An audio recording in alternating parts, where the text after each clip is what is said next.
Portez! Armes! Ouvrez le banc!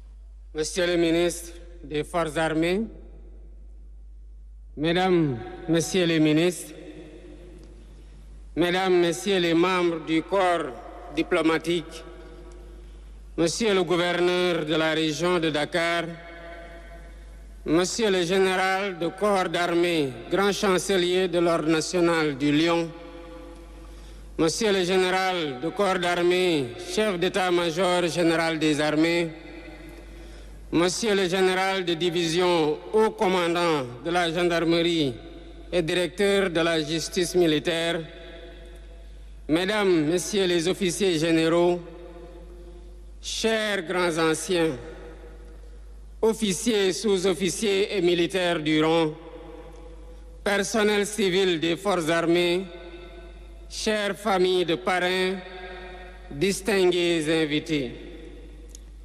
C'est avec une grande fierté que je préside la journée que la nation a dédiée aux forces armées.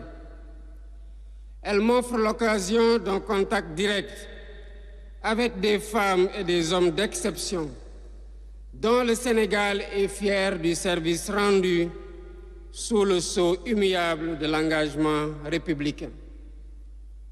Je salue vos drapeaux et étendards flottants dans cette auguste cour du camp Dial-Dioub. Témoins de tant de sacrifices consentis au service de la nation, ils traduisent l'esprit de corps et la cohésion des formations composant notre bel outil de défense nationale. En ce moment solennel, nos pensées vont avant tout à l'endroit des djambars tombés sur le champ du devoir. Comme tout à l'heure, lors de la sonnerie aux morts, je m'incline pieusement devant leur mémoire. Je partage la peine de leur famille et leur témoigne la reconnaissance de la nation tout entière pour les sacrifices consentis au nom des idéaux de paix, de concorde et de solidarité. Aux militaires blessés en opération ou alité, je souhaite prompt rétablissement et leur réaffirme notre compassion et notre soutien affectueux sur le chemin difficile de la reconstruction. J'adresse mes encouragements et mes vœux de succès aux femmes et aux hommes déployés en opération, à l'intérieur comme à l'extérieur du territoire national, dans une ambiance de privation et de risque, parfois au péril de leur vie. Ces hommages s'étendent bien évidemment aux anciens, auxquels je réitère nos sentiments de reconnaissance et d'affection. Ils ont su graver dans le marbre la tradition républicaine des forces armées, faite de discipline, de rigueur et de patriotisme. Officiers, sous-officiers, militaires du rang, solidement ancrés dans une posture républicaine, les forces armées ont toujours fait honneur à la nation. Incarnant le Sénégal dans sa diversité, elles ont joué un rôle central dans la construction de la cohésion nationale. D'ailleurs, le musée Armée-Nation que je visiterai tout à l'heure aux côtés de cette belle place d'armes qui a vu passer tant de générations en est une belle illustration. Toujours imbues de patriotisme, fidèles à leur sacerdoce, elles ont su préserver la sacralité de l'intégrité territoriale contre les velléités visant à saper les aspirations de notre devise « Un peuple, un but, une foi ». Cette posture républicaine qui n'a jamais fait défaut explique le respect que leur vouent nos concitoyens et l'intérêt personnel que je porte à leur épanouissement sur tous les plans. Hors de nos frontières, du Sinaï aux vertes forêts du Congo, des déserts du Darfour aux confins de l'Ubangi-Chari, Elles sont restées les dignes ambassadeurs des idéaux de paix et de solidarité de notre pays. Si j'ai évoqué toutes ces hautes valeurs qu'elles incarnent, c'est aussi pour souligner le rôle déterminant des forces armées dans l'affirmation et la préservation de notre souveraineté qui, plus qu'un slogan, est le souffle vital de toute nation qui aspire à asseoir son autonomie et sa liberté. Voilà pourquoi je me félicite de cette édition de la Journée des Forces armées, qui revêt pour moi un cachet particulier, en ce qu'elle constitue la première que je préside aussi, parce qu'elle est placée sous un thème structurant pour l'avenir de notre système de défense et de sécurité, à savoir vers la souveraineté technologique et industrielle des forces armées. Ce thème, en parfaite cohérence avec le 4e axe du référentiel Sénégal 2050 qui vient d'être présenté, est tout à fait pertinent au regard du contexte géopolitique mondial marqué par une complexité croissante qui place le Sénégal à l'heure de choix décisifs. En effet, depuis la survenance de la pandémie mondiale de la COVID-19, le besoin d'une plus grande autonomie stratégique des nations comme la nôtre s'est fait sentir avec acuité. Cette nouvelle orientation est amplifiée d'une part par le délitement progressif des mécanismes multilatéraux de solidarité qui assuraient jusque-là un certain équilibre dans les relations internationales et d'autre part par les signaux alarmants d'un retour brutal de la guerre dans certaines parties du monde. À l'échelle régionale, cette situation se déroule sur fond de périls sécuritaires graves portés par la violence terroriste qui frappe à nos frontières, qui affaiblit de jour en jour nos économies et compromet gravement nos efforts d'intégration. Ce tableau sécuritaire peu reluisant nous commande de prendre la pleine mesure des défis liés à notre stratégie d'acquisition en matière de défense et de sécurité. Dès l'installation de la nouvelle Assemblée nationale, un projet de loi sur la défense et la sécurité nationale, fixant les grandes orientations de notre architecture de défense adaptée au contexte actuel, sera examiné. Il est déjà rassurant que les forces armées aient pensé à soumettre pour validation une loi de programmation militaire 2025-2029 visant à établir un plan pluriannuel des dépenses que l'État leur consacre. En réalité, si notre politique d'équipement nous permet encore de disposer de capacités satisfaisantes, elle reste limitée par le caractère hétéroclite de nos moyens et surtout par une trop forte dépendance étrangère. Dans un monde imprévisible caractérisé par une militarisation croissante des chaînes d'approvisionnement, la soustraction progressive de notre outil de défense et de sécurité aux multiples aléas constitue un véritable gage d'indépendance. Le contexte de besoins croissants en équipement militaire créé par la montée en puissance des forces armées milite pour une autonomisation progressive afin de mieux satisfaire aux exigences d'un soutien logistique de plus en plus marqué par la déconcentration. La création d'une véritable industrie de défense et de sécurité est aujourd'hui un impératif pour parachever le niveau de professionnalisme et de rayonnement dont font preuve nos forces armées depuis plus de 60 ans.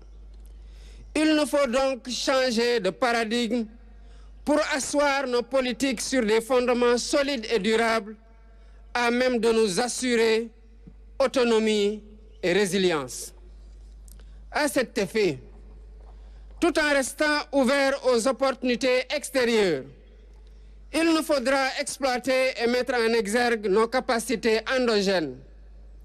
Je demeure convaincu qu'en combinant l'expertise de nos chercheurs et les savoir-faire endogènes de nos ingénieurs, inventeurs et artisans, les forces armées peuvent entrer dans une nouvelle ère afin de poursuivre plus sereinement leur montée en puissance. J'ai instruit le Premier ministre et le gouvernement de mobiliser tous les acteurs nationaux, publics comme privés, ainsi que les partenaires internationaux, dans une démarche réaliste et pragmatique pour la réalisation de cet objectif national. L'évolution du monde académique, le resserrement des liens entre les différents acteurs et le changement de culture constituent des pistes à développer. Il s'agira en définitive de faire naître des flancs de notre tissu industriel un nouveau secteur pourvoyeur d'emplois. Dans ce cadre, le ministère des Forces armées et celui de l'Industrie et du Commerce ont signé hier un important protocole d'accord avec une société partenaire pour la mise en œuvre d'un projet d'installation et d'exploitation d'une usine d'assemblage de véhicules militaires au Sénégal.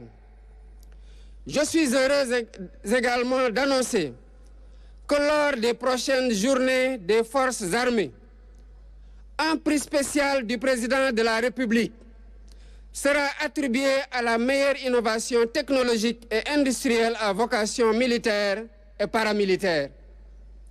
Officiers, sous-officiers, militaires du rang, le 10 novembre 1960, les armées recevaient le premier drapeau de l'histoire du Sénégal indépendant. Assurément, le respect et l'admiration qu'elles ont toujours suscités se reflètent dans la vigueur du serment des élèves officiers à l'honneur ce matin. Élèves officiers des promotions générales de division Saliou Ndiaye et médecin colonel Amadou Dia, le commandement vous a fait l'honneur et le redoutable privilège de vous offrir un exemple et un modèle des officiers au parcours professionnel exceptionnel. Prenant à témoin les invités ici présents et le peuple sénégalais qui vous regarde, vous avez juré de servir votre pays pour perpétuer la tradition d'excellence de vos devanciers. Plus qu'un simple mantra, votre serment résume la philosophie du métier des armes et vous engage dans la voie de vos parrains respectifs.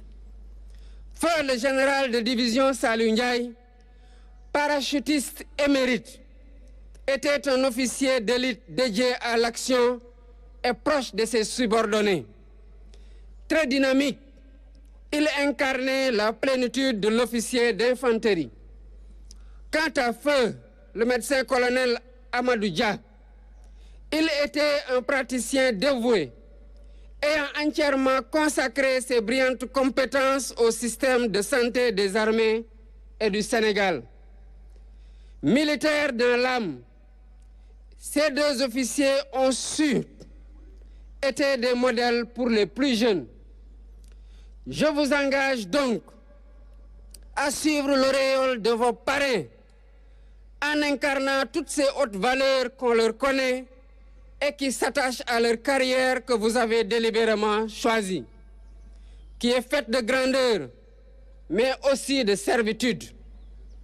Lorsque par malheur, le doute vous animera à la tête de vos structures respectives, quand l'appétence pour la facilité vous tentera, pensez à votre serment qui doit toujours résonner dans vos consciences, même dans les purs moments d'incertitude.